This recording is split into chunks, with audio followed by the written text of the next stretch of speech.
कोयटा से पेशावर जाने वाली जाफर एक्सप्रेस इस ट्रेन को रोका गया है बीएलए की जानिब से। बीएलए की जानिब से जिम्मेदारी कबूल की गई और बाकायदा तहरीरी तौर पे उनकी जिम्मेदारी कबूल करने का एक लेटर भी सामने आया है सोशल मीडिया पे।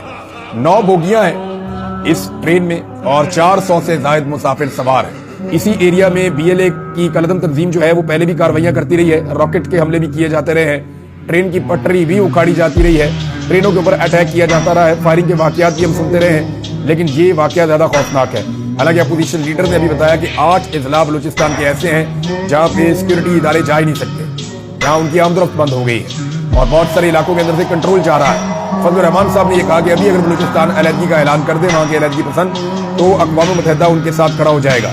पाकिस्तान की सिक्योरिटी फोर्सेज और इंटेलिजेंस एजेंसीज का मुकम्मल फोकस इमरान खान को तबाह करने के ऊपर है। मुकम्मल फोकस इस बात के ऊपर है कि किसी तरह पाकिस्तान तहरीक इंसाफ को कुचल दिया जाए। पाकिस्तान तहरीक इंसाफ को विक्टिमाइज किया जा रहा है और दहशतगर्दी के वाकयात एक के बाद एक बढ़ते जा रहे हैं।